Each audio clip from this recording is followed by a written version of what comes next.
of the Rocky Horror Picture Show. And to the decadence for which they stand. One movie. Under Richard O'Brien. On top of Patricia Quinn. Behind Laverne Cox. With sensual daydreams. Erotic nightmares. And sins of the flesh for all. Alright kids, I need 3 women over the age of 18 to vote. I'm gonna come up to you and be like, hey guys, what's up? Really cute though!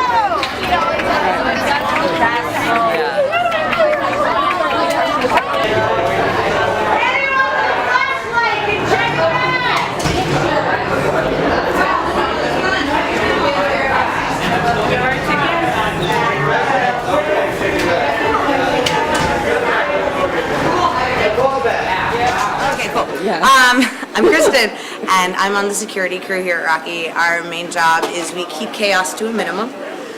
We protect the cast and the crew mostly, but also the audience, and we make sure that everybody follows the rules and has fun. My name is Danny Jacket. I play Rocky at Sins of the Flesh. Yeah, and I've been playing that for about 2 years, about 2 years now. Yeah. I started out as a Transylvanian when I was 16. And then I sort of graduated to Magenta several years later. Nowadays I'm a pinch hitter for Frankenfurter, occasional Trixie, and proud audience member and supporter of my guy. When I was 14 years old, my godmother, who showed me Rocky for the first time, took me with my cousins and my mother and a few other people to Rocky for the first time to lose my virginity, and I guess, you know, here we are. I went with like some old friends that I unfortunately don't really talk to anymore, but yeah, I was 16.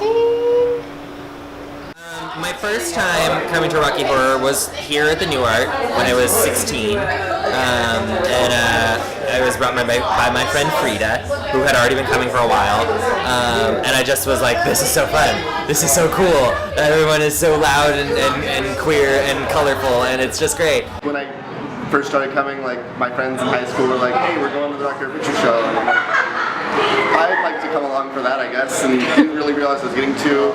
All of a sudden, my friends were like strapping a corset on me, and I'm like, oh crap. It's one of the longest running casts in Los Angeles, and I think that's important because there's this long running space of a place that's safe to just kind of go and be a weirdo for one night, and I think that longevity matters. Also because when you have that kind of legend going on, you get people from all over the place. I was a little girl from Kansas who moved out to big scary LA, and it was something that was new and different but strangely familiar at the same time. And I feel like because there's so many transplants in Los Angeles, people from everywhere, but Rocky is something that happens everywhere. So when you have a cast that's been around for so long, everyone knows about it, and it's someplace that everyone can come to.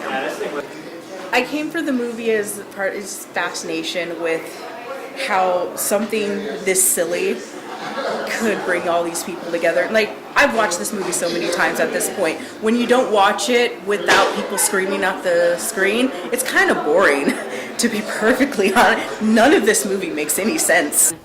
Even if I was going and I was like, oh, I've seen this movie for like 50 fucking times already, like, I don't want to see it again. Like, a lot of people just hang outside the theater anyway, or like, I don't know, a bunch of people have smoke breaks and stuff, so sometimes I'll just hang outside the theater the whole time and just hang out with everyone who comes out there instead of like actually going and seeing the movie. I will be in the back seat of an Uber, and the driver will be like, you're going out tonight? I'd be like, sorta. Because I don't think about Rocky Horror as like going out to a club or anything. I usually think about it, I'm going out to perform tonight. But then I'll tell them like, oh, I'm going to Rocky Horror, it's like a thing, and they're like, what's that?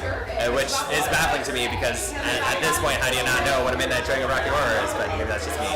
I tell them like, oh, it's a midnight showing of this old cult classic where they act out the movie in front of the screen, and the audience yells and throw things, and all these jokes, inside jokes that you have to like kind of keep coming back to get. So these are all my most of my tickets from before I was on cast.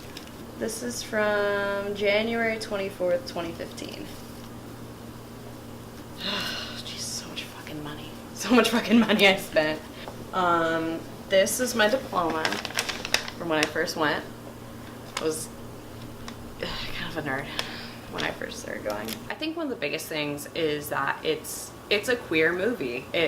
The main character is a transvestite from Transylvania, which, I mean, we don't use that term transvestite anymore. That's you don't say that unless you're referring to that movie.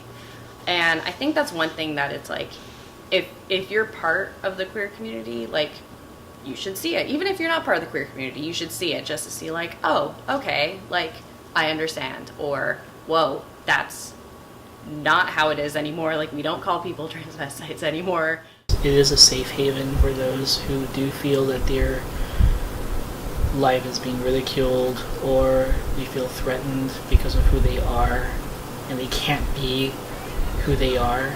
And we embrace those folks just like how we all have been embraced. It is our gateway to be our kind of normal. And the way I kind of see it is, if you have a world full of stuffy corporate people, what do they do to let loose? They must come to things like this. Everybody's got skeletons in their closet. The only difference is we don't care who knows. There was one point where, like I'd said, right when I started auditioning, I was having a hard time getting costuming together and getting a job to pay for that costuming. At that time in my life, I wouldn't say homeless, but I was living in my friend's garage. And it was really difficult for me to I don't know, kind of go out. I was really depressed. It was just a really hard time in my life. But Rocky kind of helped me out because it was that was the one thing that I could go to. When I first started as a Transylvanian, I met a girl who was working the concession stand, who was also a part of Sins, and she was our Magenta at the time. And she was not very talkative. I kind of felt she could have used a little cheering up behind the concession stand, and I told her to smile, and she gave me this look of death. And I said, oh, I should probably never do that again. We're now dating. It'll be 5 years this May. The best advice I can give is just kind of say yes to what happens. You're just going to enjoy the night more. I mean, that, of course, that has its limitations of if something makes you deeply uncomfortable, say no. But when people are just throwing toilet paper in the air and people are taking out their clothes and making out, and if you want to be involved with that, don't hold back. Be a part of it. Let yourself enjoy this, because the entire movie is about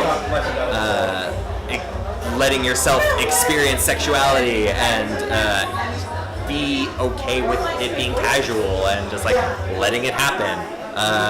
Come sit down in a movie theater for a few hours, make out with a stranger, eat some popcorn, yell at Tim Curry, and then forget about it the next morning. Move on with your life. Maybe have learned something if you want. The world changes so quickly now, and there's always going to be new issues. There's always going to be some new controversial thing that we're all talking about, some new population that we all need to stand up for. And I feel like Rocky Horror, being from the 70s, it was hugely transgressive for a man to be walking around wearing women's clothing. I feel like I'm such a different person. Rocky's just opened me up a lot more. So it's really helped. This is my gateway drug. I can't live without it.